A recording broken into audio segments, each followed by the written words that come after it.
timekeeper. By the way, what time is it now? 5 after. Look at us. Okay, excellent. I can be your timekeeper. So great. If you can stop me at 8:10. Okay. Because we're gonna switch gears into something that I want to cover tonight. So I just need to know when to stop. Got it. And then we'll do the rest next time. Okay. Hi, everybody. Hi. Welcome. Welcome to our new home that is partially done. Beautiful. It is a work in progress. Every time you come, hopefully it will look a little bit different, because we were saying a little bit ago that this is not my gift. It is not my joy. You know, there are people, I heard somebody say the other day, when they need retail, when they need therapy, they go shopping for retail therapy. And I promise you, for me, it is retail torture. Like, I cannot think of few things that I hate more than shopping, designing, decorating. I love for it to look and feel beautiful, but it is not my gift. It actually makes me pretty miserable. So I'm ready for it to be done, but I'm happy for you to be here. So I want to share a few things with you that are super special and a little bit out of the ordinary for us. So first of all, I have to tell you that this past weekend, we had a spontaneous women's Fabringen during Mincha at Shul. That Hannah was there, Abigail was there, a couple other gals, Danielle and Rosa were there. And it turned into, 5 hours? 6 hours? 6 hours, yeah. And lots of conversation, lots of dreaming, lots of visioning, lots of l'chaims, lots of snacks. And we decided to take matters into our own hands. So what matters are we talking about? We're talking about taking the local community to the next level. So, you know the old saying, if you want something done, ask a woman. And if you want something done, ask a busy person. So if you want something done, we're going to ask the busy women, right? We're going to get the double whammy. So we talked a lot about what we can do to make Orot. Everybody loves coming to Orot. They love the welcoming energy, the environment, etc. But we wanted to make it more inviting to women. More of a beautiful place instead of looking like a shop. And so we talked about the vision, like what do we want it to look like in the future, 5 years from now, and let's work backward from there. So we talked about a beautiful new building. We talked about women's programs. We talked about kids programs down the road. First we got other women's programs, then we can start the kids programs. So we talked about a lot of things that would make it very elevated for the community and really help us focus on unity. And the first few things that came to mind, we thought, you know what? It doesn't have to be fancy and official for us to plan it 2 years down the road. Like, we can just start it now and build it very organically. So there are a few things that we decided that's it. We're going to start right away. Okay. The first one we already announced, which is we're going to do a monthly, small, intimate Shabbat at Shul. Okay. So we cut it off at 30 people, which for Shul is pretty small. So that way we'll just have, we're going to make it beautiful, nice place settings. So it'll be much more intimate, so we can have meaningful conversations instead of like herding cattle, all the way through the meal and just throwing bread and hollering at people. It can be more meaningful. And we will have a special program that changes each time so that it's not just step repeat of the same thing every month. So Baruch Hashem, we announced the first one this week. We're doing it in honor of Yutek Kislev. And we're rolling. So that one's tomorrow. And I see some of you are going to be there, which I'm very happy about. So the next one is going to be January 17th. So we're going to open registration this week. So definitely register for that. The second thing is we are going to start a Shabbat, every Shabbat at Mincha. So like 1:30 in the afternoon, we're going to do a Shabbat soul session for women. That's a tongue twister now that I say it loud. Shabbat soul session. Hi, Danielle. Come on in. So whether you come to us on Shabbat or not, whether you're there for davening, whether you're there for lunch, does not matter. You are welcome just to drop in and join the girls at 1:30 on Saturday afternoon, and we're just going to have our own Fabringen, our own little soul session for anybody that wants to join anytime. It's not something you need to RSVP to. If you just want to show up spontaneously, if you think you're going to, whatever. Come some weeks, come not, doesn't matter, but we'll be there and we will connect with who's ever with us. So we started last week and we're going to continue it this week, okay? And now I want to make sure you save the date. By the way, I'll send all of you this I'll send something in writing so you don't have to memorize all of it. But if y'all remember back when we did a fun event in the sukkah a couple months ago, and we talked about doing like a once a month event at our, like every week is like quick power hour in and out, but once a month we're going to do something more special. So Baruch Hashem, we are able to finally start that. We're going to start it next month. And if y'all remember Gabriella, she comes sometimes to the ladies' events.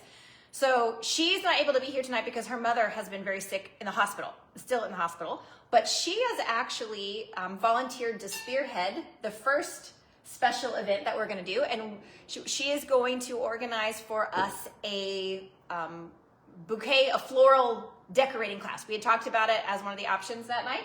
So she's gone ahead and hired the person that's going to come and teach us how to do it. So save the date, Thursday, January 23rd. I'll put it in the text so you can remember.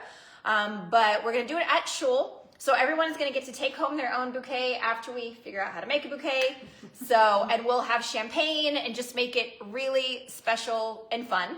And all you have to do is register for that one. There will be a fee for that one because we have to pay for the flowers. But she has already agreed to sponsor the bigger fee of bringing the lady in. So, and then Orot will pay for the champagne and the finger foods and stuff. So it will be a really special night. We just have to cut off the RSVPs for that one a week in advance so the girl can get all the supplies ready. So just mark your calendar. And if you want to do that, we'll open the event soon. Okay, last two questions for you. First of all, we've been trying a few different nights of the week to see what works best for most people. But I feel like we need to pick a date and stick with that day of the week instead of flopping all around like a fish. So do y'all have a preference? I prefer definitely not Monday, clearly not Friday. That gives us Tuesday, Wednesday, Thursday. And Tuesday and Wednesday, there are events that some people attend at Orot. Everybody has something. We're not going to ever be able to find a day that works for everybody. How do Thursdays work most of the time for y'all? Good? Okay. So I said, we did it last year, seemed to work fine. So I say we just roll with that. Is 7:30 good? A fair time? Okay, so we're gonna make it official. 7:30 is on Thursdays. Sometimes we might do it here. Sometimes we'll do it at shul. Sometimes, we've had different people volunteer. Geraldine volunteered to do it soon. So we'll let you know where. Okay, and then last question is, should we do an event next week on Thursday? It's already Hanukkah, and we can make it a ladies' Hanukkah night. Or are y'all slammed for Hanukkah and prefer to start after Hanukkah? Should we take a poll? You're not here. I know you're with family. I'm not here. You're not here? Busy. Busy? Okay. So should we wait until after? Yes, no, maybe so? Wait? Yeah, there's so many things. Yeah, it's a marathon. It's mamash a marathon all the way through Hanukkah. Okay, so we'll start after Hanukkah. Baruch Hashem. Okay, let's start. So we are gonna do a super sprint, very high level recap from the last 2 weeks, okay, to get our brains back on the same page. Now, why do we always start with a recap? We could literally repeat the same thing thousands of times over because this is what we need to give ourselves a brainwash, okay? Why do we want to brainwash ourselves? Not because we're a cult, but because our brains literally need a washing from all of the toxicity that we're absorbing energetically, emotionally, mentally, spiritually in the world. We are being all day, every day bombarded with nonsense, with distractions, with confusion. So it's super important that we are constantly tick, tick, tick, tick, tick, tick, tick into our brains, emit the truth, and helping ourselves to reframe our experiences in a healthy geuladik way. Does everybody know this term geuladik? It's very Ashkenazic, okay? It's very Yiddish, okay? So geula in Hebrew means redemption, Okay, geuladik means we're bringing the redemption with this experience, with this action, with this word. Okay, so it's just an easier way of saying bringing the redemption. That's a lot of syllables to say every time. Okay, so when we're saying that it's geuladik, this is what it means. It means that it's something that is infusing you with the energy of redemption, which means that we are finally fully permeating the world with godliness, that we're able to open our eyes and see it. Now, I have to be honest with you. When I was a kid, I didn't want the redemption. Because I thought it sounded so boring. I was like, if Mashiach comes, how am I going to live my life?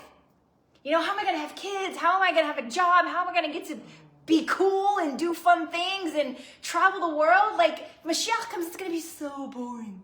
We're going to sit around and daven all day, you know, pray all day and wah. Like, I had why was that my perspective? Because the examples that most of us see in life, you know, the way that we relate to our parents is the way we relate to God. Whatever is our experiences with our parents, that's how, it's not a conscious thing. We don't think, oh, my dad gave me a whooping today, so, you know, probably Hashem's mad at me. We don't think that consciously, but we subliminally connect our perspective of our relationship to God with our relationships to our parents. So every one of us have daddy issues, okay? I don't care who you are and how amazing your dad is. Mine is pretty awesome, but we still all have them. And your mother, forget it, okay? So we're all there, okay? Love you both. Okay, so we have a mother-daughter with us, so no one's looking in their direction right now, okay? So we know that there is so much healing work that we have to do as we grow, as we're like shedding layers of blame or victimization or drama or trauma or unhealthy expectations or just old, outdated belief systems that have been passed down to us generation after generation after generation for hundreds and hundreds of years, and we don't even do it on purpose. It's like we pass along the shape of our toenails, we pass along a belief system. Okay? And a lot of that happens, honestly, in utero. You don't even have to say a word. There is so much proof now, scientifically, medically proven, that things that happen that your mother never even directly told you, but you adopted her belief. Okay, it is proven again and again. I won't even go into all the rat experiments that they show, okay, that grandma rat was attacked or afraid of something, was trained to be afraid of something. Grandbaby rat never had the same experience, and the first time this is introduced, the rat has a heart attack of fear. Because fear and all these other emotions are passed along generationally. Okay? So it's nothing, it's not like, thanks, Mom. Okay? It's how the world is. So why am I sharing that with you? Because no matter what our situation is, part of our work is constant healing, constant shedding, deprogramming, detoxifying of all those old layers. And here's the important thing that we need to remember is that each one of us are, we've talked about this before, are a very bright light. And that light is full and total godliness shining into the world. Okay, but what happens is throughout our life, we get different layers and layers and layers over this light, like lampshades. And before we realize it, nobody can hardly even see our light because we have so many layers and shades and covers. So this work that we're doing, we're saying the work is with me, the work is with me, the work is with me. It doesn't mean I'm blaming anyone. I take full responsibility. If I'm not taking full responsibility, I'm a perpetual victim. I'm in a lifelong prison because if I sit around and blame my parents, the weather, the government, my boss, my spouse, my ex, if I'm blaming it, I am completely giving away my power. Completely. And if I am living with stored up resentment, and every time, I may not say it, but it's bubbling under there, okay? And what is resentment? Resentment means I am drinking poison and expecting the other person to die. Completely ridiculous. Okay, they have no idea that some studio nonsense they said to us 27 years ago defined us. It's crazy, okay? So resentment doesn't help either. And if I'm blaming, we talked about this last week. What is blaming? We talked about blaming. We talked about resentment. What about justifying? Okay, if I'm constantly justifying the things that are happening, it's just Arizona. It's just the public school system. It's just Jews. It's just the Arabs. It's just anti-Semites. It's just the public school system. It's just who I am. It's just my personality. Just the fill in the blank anything is just an excuse for staying small and for keeping us out of our power. Okay? So whenever we have anything happening around us, anything that triggers us, anything that makes you feel constricted, where you go, or any of those feelings where you feel tightness in your stomach or your hands, or some people get, when they get stressed, they get tightness in their arms or their legs start to shake. Any of those feelings in the body are a literal sign that your light is being shut down, that you're blocking your truth. You're blocking Geula. Okay? And what did we talk about for the last few weeks? Klal Yisrael, the body of Israel, we are all one body. Okay? This is something that our sages have said over and over and over. If the head is sick, it doesn't matter that the feet are functioning, right? Or if you're perfectly healthy and then all of a sudden you get like a little hangnail and you're like, oh my gosh, my finger, it hurts so bad.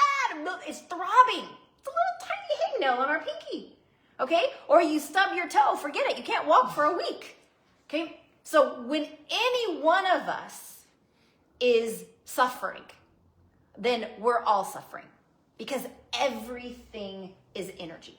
Everything is energy, okay? And that used to sound to me when I heard things like this in high school, I was like, oh my gosh, please go with the hippies. Like it was so airy-fairy. You know, I could not wrap my head around it. It's certainly not the way my parents talk. Everything is energy, okay? In fact, when I was growing up, it was called New Age nonsense, okay? And it was completely shunned and minimized.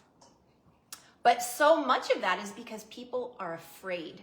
They don't know how to process these types of information because it's bigger than our frame of reference. It's bigger than our experience, and we don't know what to do with it. I can't organize it neatly into my mental file, so I block it. I turn it away. I deny it, okay? So, in fact, we're going to talk about, this is the Alter Rebbe, who we're going to talk about in a little bit, but many of his students, so that on his deathbed, he was finally able to see, when he looked at the wall, it was a post actually, a post in his bedroom. He no longer saw the wall, but he saw the energy that was the wall. So you know how we hear that mostly everything is space, right? Like it looks like physical matter, but it's mostly open space and then it's numbers, right? Like, you know, you've seen the movie The Matrix, all the numbers going through the screen. That's what he was able to see at the very, very end of his life. Now, I still very much see a wall, okay? But the fact is that this energy, if we know that everything is energy, if we know that when somebody else is suffering, I may not be able to feel you suffering, but the energy in the world is very much affected by that, right? Now, on the flip side of that, every time I experience a Geula moment, and this is something that I want to become a part of our vocabulary, like our working vocabulary that we are able to talk about all the time. So I used to have a teacher, a mentor, and she said, we're going to create a new crease in the brain. What is a crease in the brain? So, you know, your brain has all these folds in it, right? Gray matter. And every time you think a new thought, it's a crease in the brain. When you take action on that thought, it strengthens that little fold, that crease in the brain. When I think that thought over and over and over and over again, what happens to that crease in the brain? It becomes deeper and deeper and stronger. So then it becomes something that instead of going, wait, I know I heard you say that before. Then it becomes a part of our natural conversation, and then eventually it becomes a part of who we are over time. Okay? So what is a Geula moment? Anytime I choose light over darkness, that instead of saying something to my husband, I practice grace. Okay, first I just bite my tongue and I have blood dribbling down, okay? Then I learn not to actually draw blood. Then I learn how to smile therapy, okay? Then I learn how to actually practice mercy and compassion eventually to where he can say something stupid and I can just let it flow because it has nothing to do with me. And same, he's actually much better at that than me, letting things flow, okay? So that is an example of a geula moment. Okay, another example of a geula moment is if somebody is going to trigger me, like in traffic or wherever, okay, or if I know that I struggle with a certain temptation, whatever these things are, if I'm going to choose to rise above that, that's a geula moment. Are you with me with that? Okay, so why do these things matter? Because the Rebbe teaches that we are in the final stages of exile and the first generation of redemption. And right now, what we're experiencing are flashes of redemption. Like literally, it's like lightning, like flowing in. Okay, and each one of those geula experiences creates an energy that it's like a, what is it called? Domino effect. Okay, so when I have, or you have a geula moment, it brings more geula energy into the world. And even though we cannot see it, even though we don't understand it, even though it sounds so far out there and bizarre, you're like, okay, whatever, the more we practice it, the more real it becomes and the more we're bringing this energy into the world. And by the way, this is a very feminine thing to do, okay? Men don't sit around and talk about things like this, okay? But all of our sages say that it is the women that will bring the geula. So as we start taking back our power, as we start stepping into our full power, it doesn't mean that we sit at home and say Tehillim all day, Baruch Hashem, if we could only do that, but it means that we are bringing our light with us everywhere we go. That we are stop living as victims. We're stop playing small. We stop settling for mediocrity. We start believing in abundance. We start believing in our own greatness. We show up differently. We show up to work differently. We show up to our kids differently. We show up to our bank account differently, okay? And that is what Hashem wants us to do because Hashem says our job is to make a dwelling place in this world. One of the biggest ways we do that is creating unity within ourselves. We cannot create unity. We cannot have Akhdut with all of Israel if I can't even get along with myself, okay? If I have 12 different opinions and schizo mindset of, you know, and it's very human, by the way. It's the human condition. It doesn't mean anything is wrong with us. But our job is to work on ourselves to infinity and beyond, right? So if I understand this, you know, one time, you know how the Lubavitcher Rebbe used to stand for hours and hours and hours and hours on Sundays and would receive people and come by and they would ask for a bracha. He would give them $1 for charity.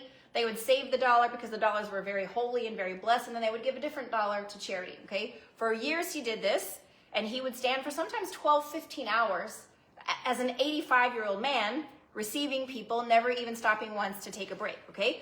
But one time somebody came to him in this line of dollars, and he was just a regular guy. You know, jeans, cap. I mean, he kind of got a little bit dressed up because he was going to see the Rebbe, but he didn't have a beard. He didn't wear a hat. He doesn't wear a suit.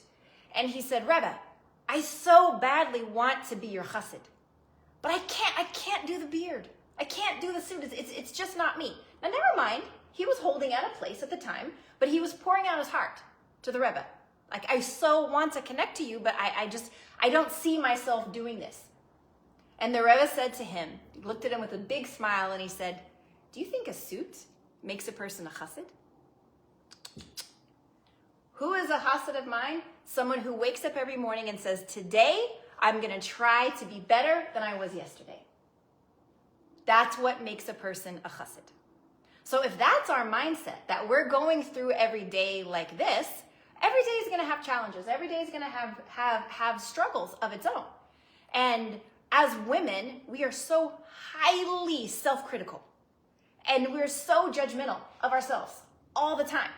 And like me, I'm a raging perfectionist. Okay, I like to call myself a a perfectionist in recovery. Okay, so I'm working on it. It's a work in progress. But when you're a perfectionist, things are very all or nothing. Okay, and so I'm like, forget it. Start again tomorrow. Start on Monday. Start next week. Start next, whatever. Okay, whatever the thing is that I'm beating myself up for. And what Hasidus teaches us, what the Rebbe teaches us, is that no, Tehillim tells us God's mercies are new every morning. And our sages teach us that Hashem is literally recreating the world every moment. If Hashem's energy were not in the world, holding the world together and recreating it every nanosecond, the world would cease to exist.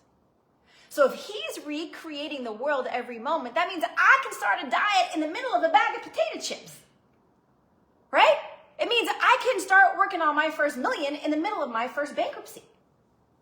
It means you're never too old, it's never too late, you're never too young, you're never too broke, you're never too miserable, you're never too fat, you're never too nothing to start over. The problem is we're still carrying our old baggage. We keep picking it up over and over and over again. Hashem says, why are you going to the ocean with a teaspoon? So we know the work is with us, yes?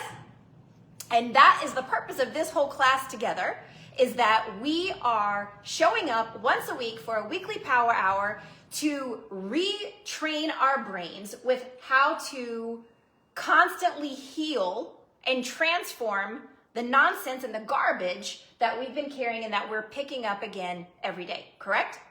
So we started a couple of weeks ago with talking about the basic fundamentals of what does it take to step into my full power, okay? Each and every one of us are limitless. We all have a piece of Hashem within us, which means we have infinite potential. Infinite. Okay? But we're walking around like Smurfs. Okay? So how do we tap into our power? Have you ever stopped and thought about, if I were living as my ultimate self, what would that look like? You ever thought about it? Okay, if you're operating at full potential, okay? So, you know, a lot of the world does this once a year on December 31st, okay? They set their goal on January 1st. It usually involves losing a few pounds.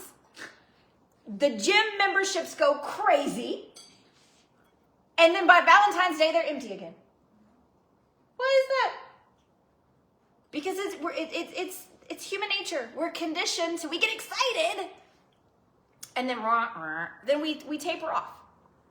So inspiration is great, and motivation is great, but it's boring, mediocre consistency that makes the difference in the long haul, right?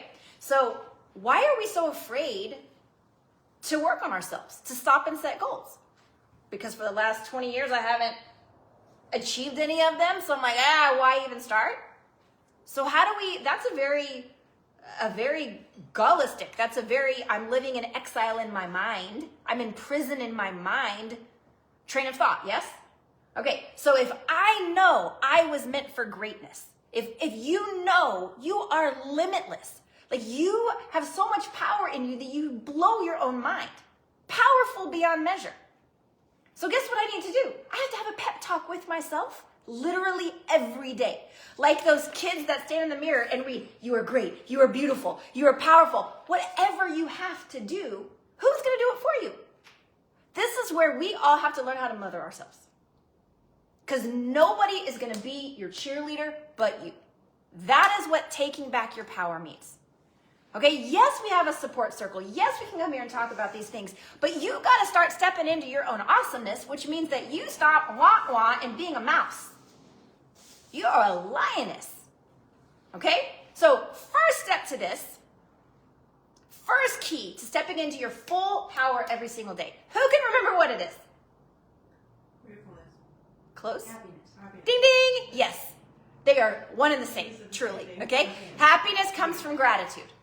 Okay, if I am walking around like Eeyore, thanks for noticing me. Wow, what kind of magic am I putting into the world? If I'm depressed, if I'm frustrated, if I'm sad, if I'm any of those negative emotions, how powerful am I? 0. I'm the opposite. That is the sitra achra keeping you small. Sitra achra is the other side. The power of the other side keeping you locked in a corner. Keeping you locked into a narrow-mindedness, okay? So every day, literally, write them down. I don't care. Make affirmations. Put them in your phone. Set an alarm. I'm amazing. I'm awesome. I have so much power. I am limitless. Whatever you have to say to yourself. I used to have a coach that said, if the UPS man does not know your goals, they are not plastered everywhere enough. He needs to ring your doorbell and know what your goals are. Okay, now she was being a little bit dramatic, but you get the point. If nobody knows that you're working on anything, that you are intending to become better, that means you don't believe it yourself. Because things you're passionate about, what do? You talk about it. You wear them everywhere, right? How do you all know I'm moving? How do you know I just moved? Because I'm drowning in it right now, so I'm talking about it. Things that are consuming you, you're talking about them, okay? So happiness is number 1, which comes from gratitude, thankfulness, which comes from bitachon, which means trust. I know Hashem has my back. I don't need to have daddy issues with Hashem because he drives a Bentley and he chauffeurs me around town. And anything that I have a problem with, he has the power to rescue me. Literally, you are the daughter of the king. What do you have to worry about? The only reason we're carrying our worries has nothing to do with Hashem. It has to do with our lack of proper, healthy understanding of who our Father is. And that is a lifetime of work. A lifetime. Okay? It's a process. But we just have to start repeating this to ourselves over and over again. That is bitachon. That is trust, certainty. Okay? What's the second most important foundational layer to stepping into your full power on a daily basis?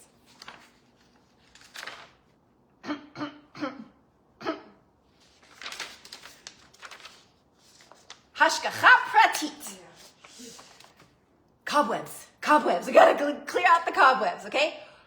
Or hashgacha pratis, if I'm Ashkenazi, okay? Or divine providence, if I have no idea what any of those words mean. Okay, so what does divine providence mean? Who can tell us? Who can remind us? Give me a snippet, like a crumb, something. No coincidence. There is no coincidence. Great. What else? Everything happens for a reason. Yes, absolutely. Folded under that category. The rest of the world calls it fate, right? Yep. So what we understand, so at very, very simple, high level, like basic definition, divine providence means that God not only knows what's going on down here, but he is actively involved in orchestrating all the details of our life, okay? So divine providence literally covers and involves every single area of your life. From where you live, how long you live, who you marry, who you pass on the street, a blade of grass that grows, what your bank account says, what your boss says. There is no such thing as coincidence. Okay, when we feel like, whoa, that was a crazy coincidence. Okay, some people call them God winks. Okay, it's just Hashem literally showing you like let me just give you a little extra love right now. Okay, so it means divine providence and truly understanding divine providence means trusting with humble, ecstatic awareness and gratitude that every single detail of your life has been like queued up for you, okay, for your own personal growth, for your own personal good, and for the greatest good of all. We have to stop. Oh, we have to stop? Okay, perfect. Thank you. So, now that I know that, what do I do? Okay, there are 6 pieces of divine providence that I'm going to give you in 6 minutes, and then we're going to move on to the next topic. Okay, so divine providence, what does this mean? So, If I can fully understand divine providence, it means that I can better understand what's happening behind the curtain. That I can see the coding in the video game, if you will. Okay? Now, life is a game. Okay? We might as well play to win, right? But when I'm truly living in Geula, living in truth, for me to win doesn't mean that anybody else has to lose. In this generation, we can all win, okay? And it doesn't mean that everybody needs a trophy, okay? We don't have to enable other people by saying, oh, bless your heart, let me give you a trophy. It means that I'm working on myself, you're working on yourself, and there is enough abundance to go around with everyone. So, okay, number one, divine purpose means everything has a purpose. Everything. Okay, there's nothing wasted. There's no wasted time. Nothing happens by chance. Okay? And if everything is purposeful, then even the most mundane minutia details of our life can be imbued with meaning and purpose. So as I start to learn this, I look, okay, where do I have downtime? Where do I feel like I'm tick, wasting the clock? How can I wake up and look around me instead of just flipping on my phone? How can I look around me at what's happening and what am I meant to learn from it? Okay, number two, you are always in the right place at the right time. Always. Okay? And this also has to do with the idea of shlichut. So shlichut means ambassador or a mission. Okay? And if I'm a shliach, the Rebbe would send shluchim, which is the plural of shliach. He would send ambassadors all over the world to bring Judaism or Jewish life to the far corners of the world. So they would be there elevating the world in their area, right? But the Rebbe says every Jew is a shliach. Every single one of us are meant to elevate the space we are consuming. This is my real estate, this is my little square right here. My job is to be ambassador of light to that space. Okay? Now, I said we don't need to be Eeyore, right? It's not effective. We don't need to be Tigger either. Okay? You don't have to just bounce around and be like, wah! You don't have to show up with your pom-poms and your megaphone. Okay? You can be calm and still be passionate, right? I don't have to be fake that all of a sudden I'm shining my light. I can still be very genuine, but I can turn up the dial on my energy. Do you agree? That I can start radiating light. But I can't radiate light if it's not fueling inside of me. So whose job is it to keep making sure that I have my IV plugged into the light? My job, right? Who motivates the champion? The champion. Okay, number 3, divine providence and individual responsibility. What does this mean? This is where people a lot of times have questions. Well, if divine providence is divine providence, well, then what about free will? If everything is orchestrated by Hashem, I'm just a passenger. Hashem says no. Hashem is the quarterback. He throws the ball. It's our job to catch the ball and run it down the field. So I can either choose to be an active player on the field, bringing Geula in my own life, in my own space, becoming a champion, stepping into my greatness, unlocking my potential.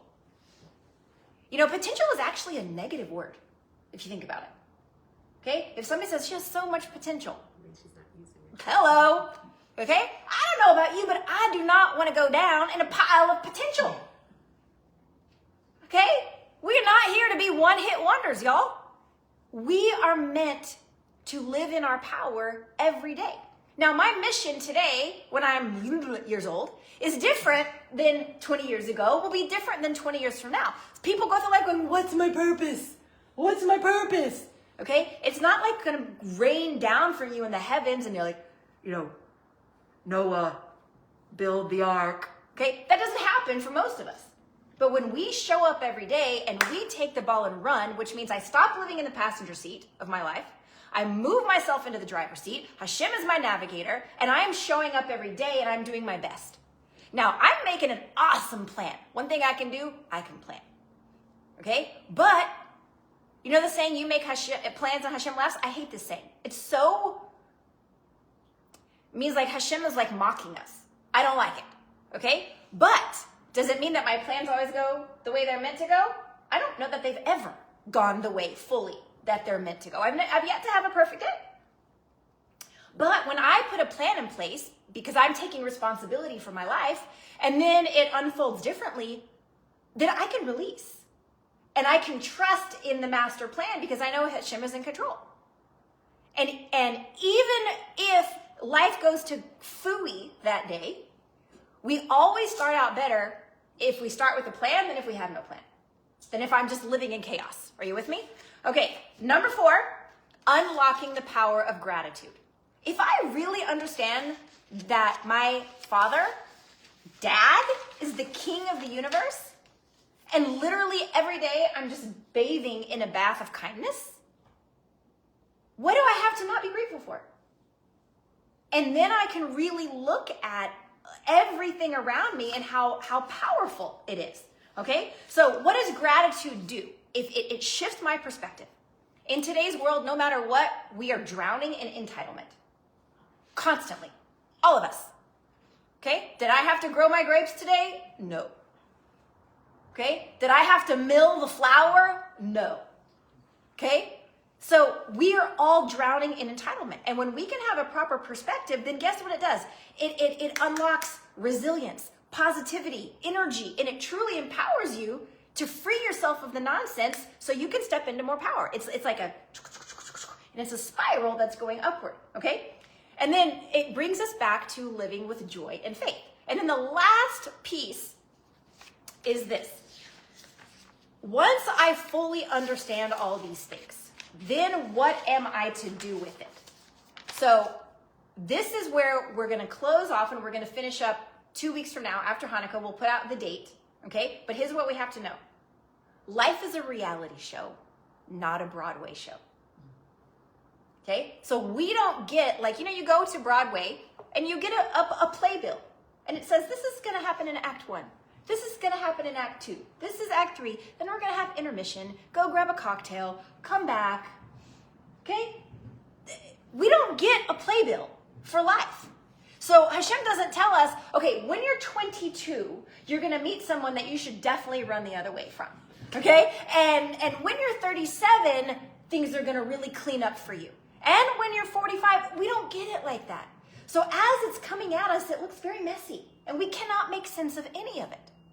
So what do? How do we thrive in reality show without trying to become Kim Kardashian? That's what we're going to talk about in our next session. Okay? How to thrive in the reality show. Fair? Okay. The suspense. Right. Okay. Over the weekend, Danielle and Hannah and Abigail came up with this amazing thing. We're gonna create a show in our reality show. Okay. It's gonna be called The Kosher View.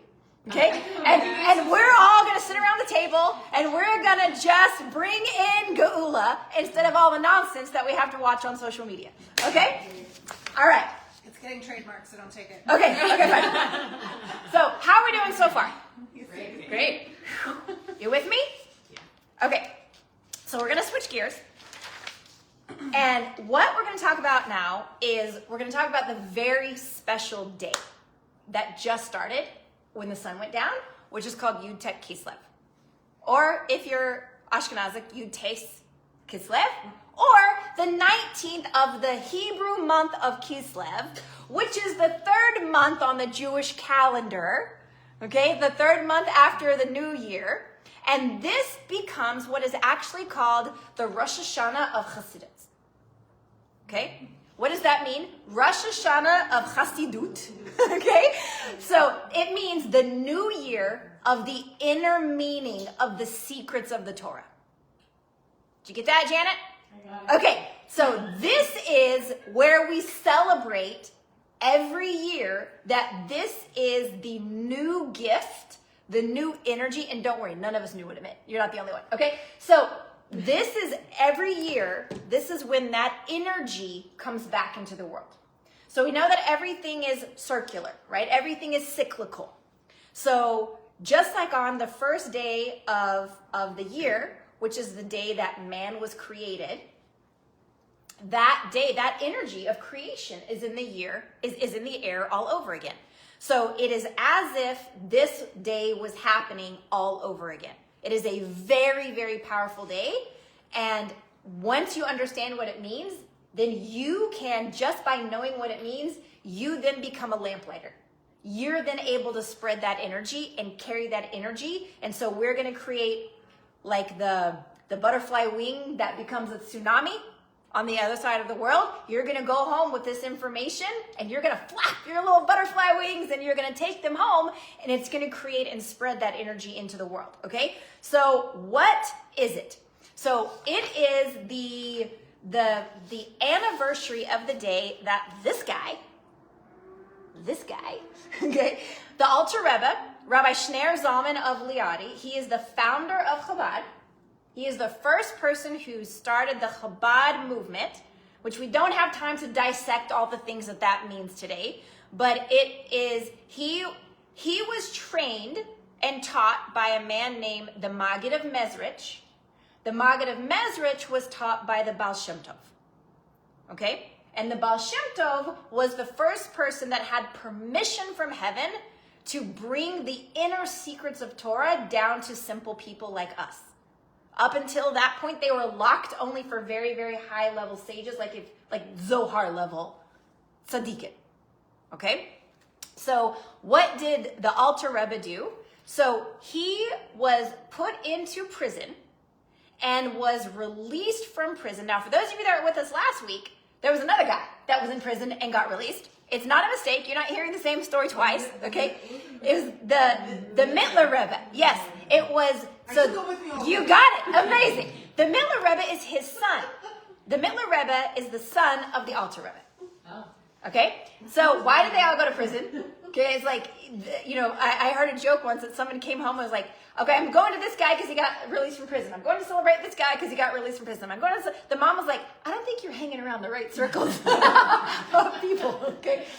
So here's the deal, that his release from prison, we know that everything that happens in the physical world is just a mirror image of something that's happening above.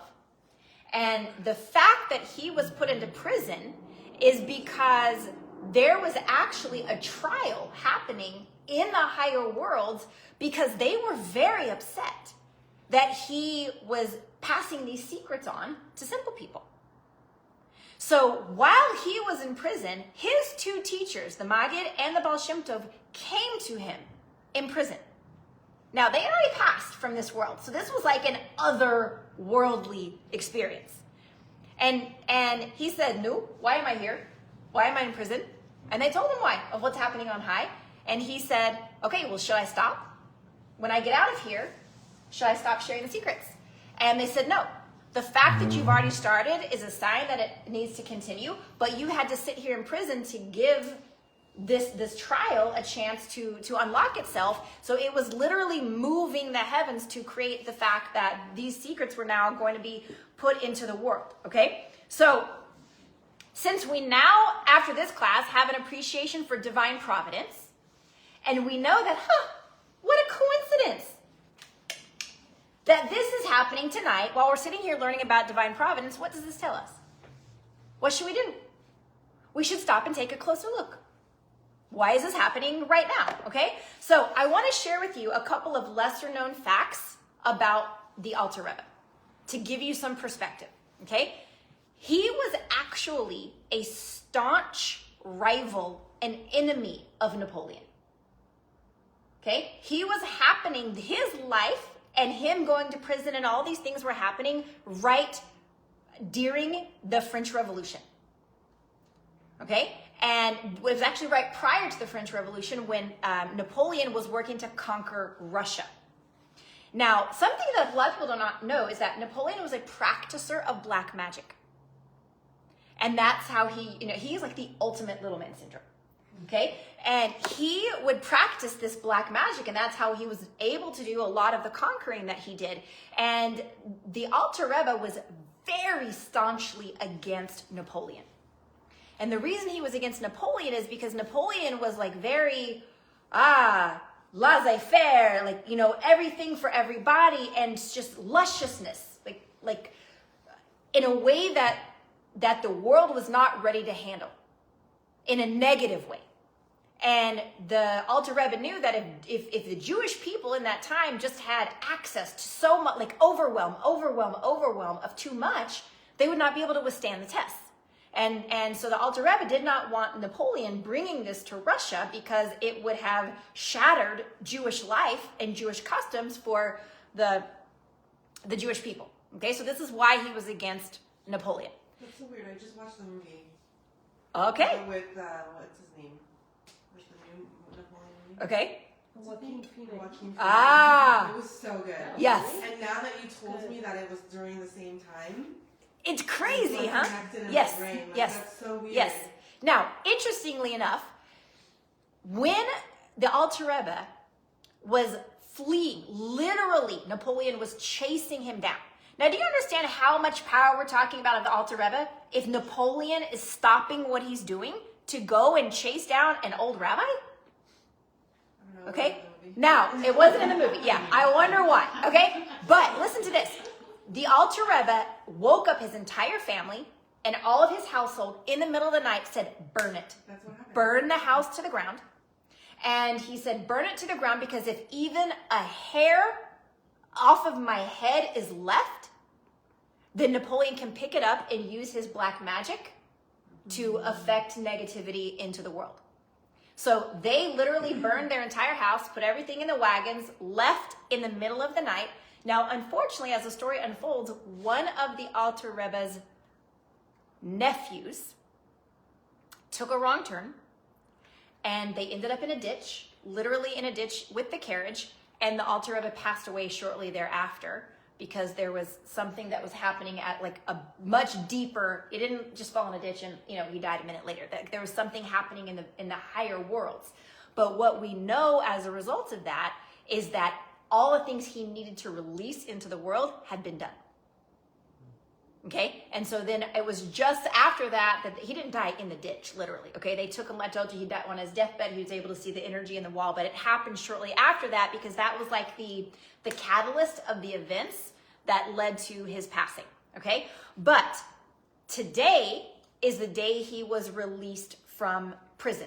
And what that means, so the inner meaning of that is that it celebrates the ability to reveal the deeper meanings of Torah, which connects us directly to God's essence. And that was something that was not revealed in this world up until the Alter Rebbe was released from prison. Okay? And the other thing about that is up until this day of release, it was not physically possible to completely unify materiality and spirituality. They were two very separate things, and there was no such thing as personal growth, because you followed the rules, but you didn't understand. You didn't understand how they fit into your life, how doing mitzvahs affects, and how does learning about godliness help me step into my purpose. Like, those were things that were not understood. And so him being released from prison is what actually released those things into the world. Okay? So I want to share with you, as we wrap up, 3 practical takeaways. Okay? Because we can sit here in lights all day and be inspired for a quick minute, but action is the main thing. Okay? A little less talk and a lot more action. So we need physical, practical takeaways that we can take home with us, okay? So the first one is going to be a repeat of last week, because we need to strengthen the crease in the brain, okay? And that is, we want to be open to signs of divine providence. Remember, you are always at the right place at the right time. So that means if I get stuck in the slow line at the grocery store, instead of and stop, look up from your phone, look around you and see what there are 2 things. What can I learn in this moment, and how can I shine light in this moment? So if that means I'm just giving a smile to the cranky lady, you know, or if I'm helping the person behind me, or anything that I can do, look around you, look up. You're always in the right place at the right time.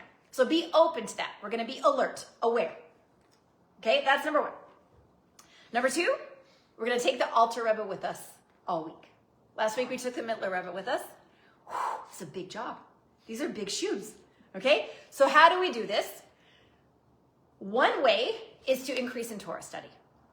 Okay, now this is something that does not have to be heavy. Okay, this doesn't mean you need to go, write a Torah scroll, or memorize Chumash. Okay, this can be something so simple as like listening to the 10-minute daily audio on Betachon. Trust. Okay, it can mean you go to Chabad.org and you subscribe to that in Chabad they send out a 2-minute summary of the Parsha. Okay, and the Alter Rebbe, this guy, says we're supposed to live with the times.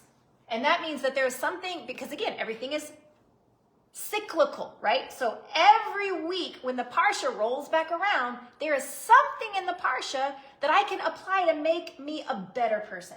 It doesn't mean I sit around and read the history book. Oh, this week we're in Yosef. Oh, he's in prison right now. Okay, that's not what it means.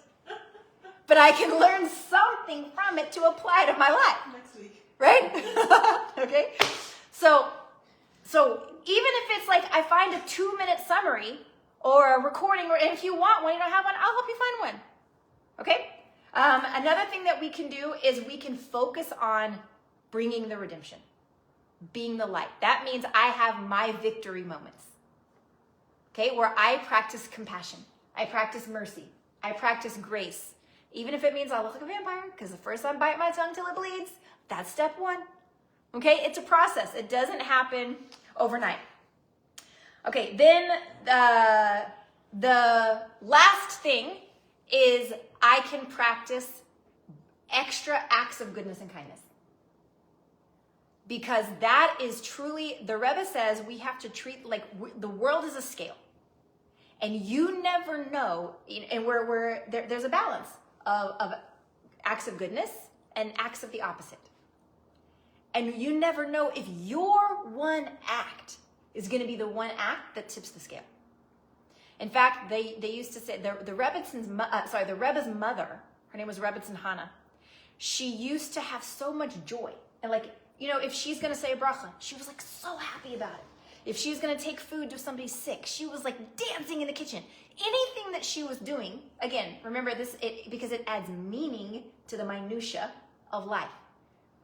And they say, how can you always be so happy? She said, are you kidding? What if me making this bracha is going to be what's going to usher in the final geula? I don't want to do it half-heartedly. I want to have meaning with it. So when we understand that's how much power and light we can bring to the world, then just looking for extra acts of goodness and kindness can be so powerful, right? Okay, so let's wrap up with this. We covered a lot of ground. We can't memorize it all. We can't go home and flip the light switch and the light bulb and be like, I've arrived. Okay? Doesn't happen. And we also know, have you ever had a moment of awakening and you're like, yes. Mm-hmm. And you want to share it with somebody else. Maybe everybody else, but at least somebody else. Okay? And so then we go home and we're verbal vomit. Right? And we're just, and they are looking at you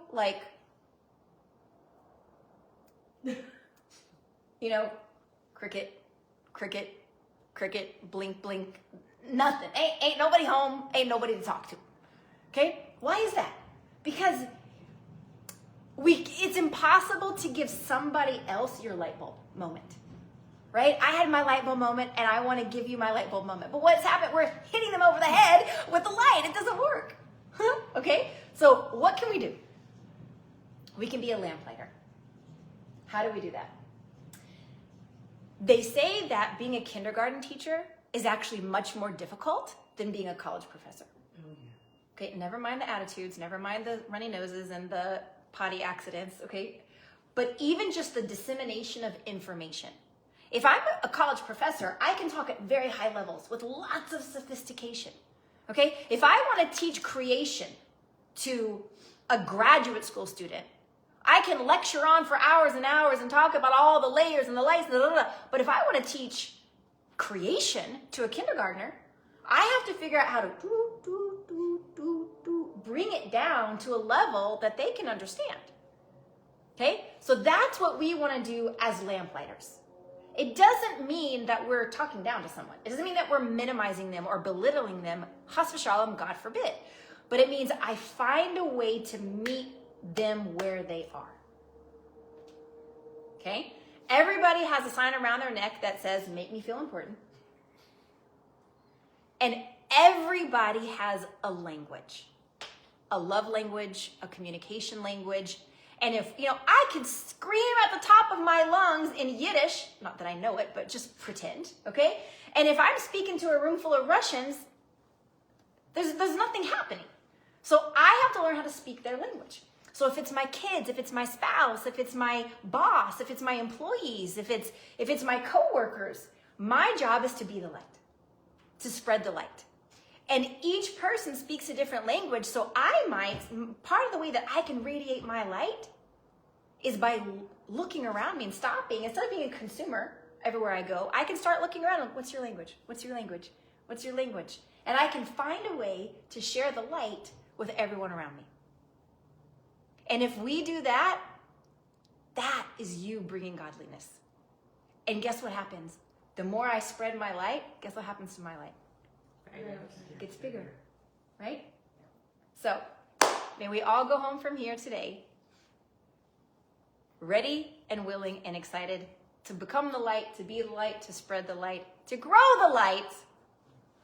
And we know that we're going to do this little by little, and that's what's going to usher in the ultimate redemption. L'chaim, l'chaim. Woo! Okay. Anybody has any questions or time out, let me back up. If you need to scoot, if you're in a hurry and you want to get to the other Farbrengen or you need to get anywhere else, I love you. And you are welcome to scoot and you do not have any guilt. If you would like to stay, if you have questions, I'm happy to answer. Are you still recording? Oh, yeah. Bye! Thank you.